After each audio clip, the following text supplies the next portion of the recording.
Glory to Jesus Christ. Slava Isusu Christu. We find ourselves in a new liturgical year. September 1st is Byzantine New Year.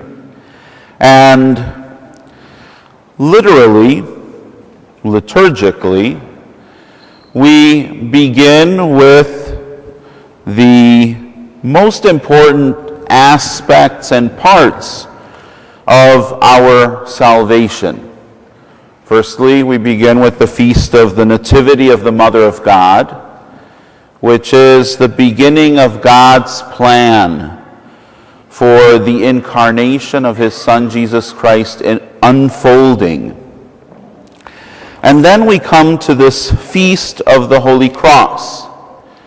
And you can tell it's an important feast because there was a Sunday already preparing for the feast before the feast itself. And on this Sunday, the after feast, we are still celebrating the cross. The cross was for the early church a rather difficult symbol. Now for us today, when we travel, we see a cross on a building, we can usually assume that that building is religious or Christian. However, at the time in the first centuries, the cross was being used as a means of execution right up until the time of St. Constantine and St. Helena. And it was Helena who made it her mission to go to the Holy Land, discover the places associated with the life of Christ, speak with the local Christians, collect relics, reminders of Christ's life among us. And one of these relics was the cross. One of the first things that Constantine did was to abolish crucifixion as a means of execution. And he placed the cross in this feast, the elevation of the cross, as that new focal point, that the cross should no longer be only a reminder of the Romans' domination over peoples, but that the cross should be a consistent reminder of Jesus' resurrection through death. The gospel that we hear today, it comes in a greater context. Mark, at this point in his gospel, he has witnessed to Jesus' ministry, miracles, teaching, his wanderings throughout the Holy Land. He has made the blind see, the deaf hear. And just a few chapters earlier, he raised a girl from the dead. And his message spread like wildfire because it gave much hope to the people of Israel, a people who were suffering under the yoke of Roman oppression.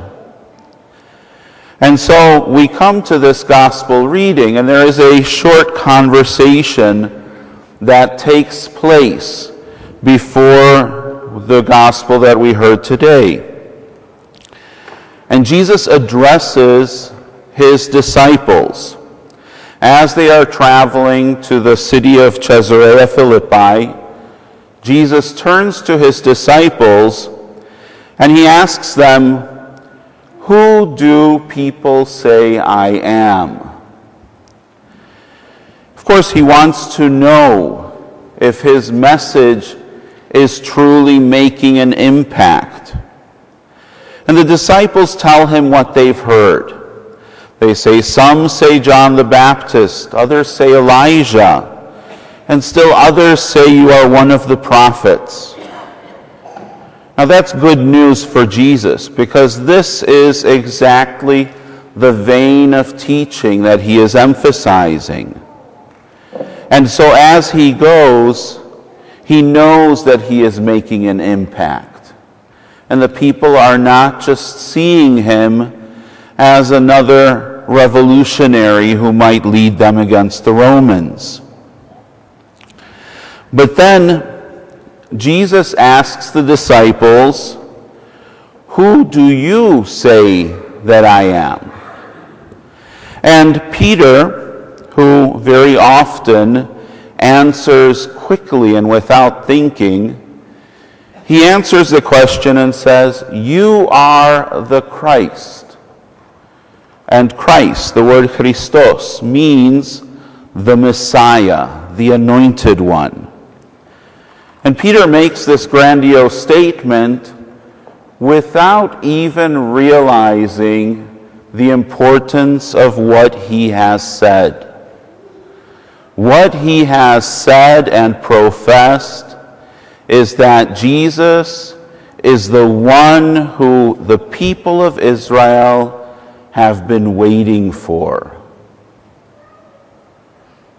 Now for Peter, what does that mean?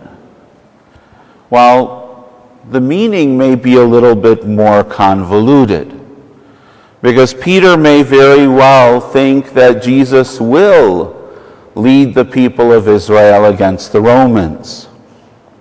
After all, they had been suffering for a long time, and the Romans were a very wrathful and vengeful ruler, and they didn't take lightly to the peoples under them rebelling.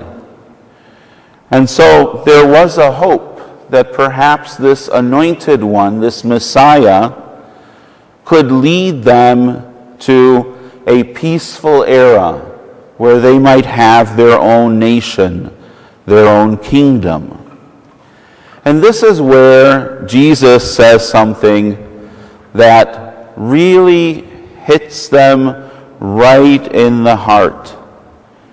He says, "If a man wishes to come after me, he must deny his very self, take up his cross, and follow in my footsteps."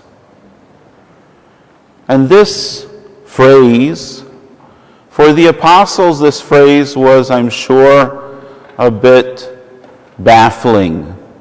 They didn't understand what Jesus was trying to say. And so Jesus goes on, and he says, "Whoever loses his life for my sake and the gospel's will preserve it." Now, in retrospect, we know that Jesus is speaking about a much greater battle.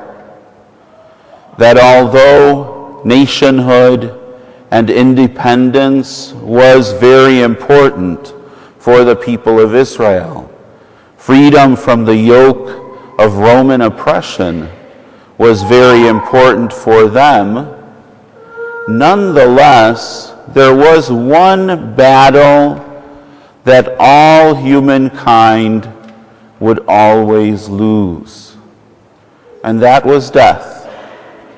For death there was no solution. To death there was no answer. And in the time of Jesus, many of the Jewish people also believed that there was really no life after death either. And so death was the ultimate end-all. And there was no continuation of life. There was no possibility to see God. And so Jesus addresses that which is most essential and important. We have before us, as one of the expressions, most visible expressions of our faith, the cross. And for many of us, the cross is omnipresent. We have it in our cars. We may wear jewelry with the cross around our necks. We have it decorating our walls in our homes. It is a symbol that is a reminder of our faith in Jesus Christ. But it is also a difficult symbol. It is a reminder of the hope that we have in resurrection.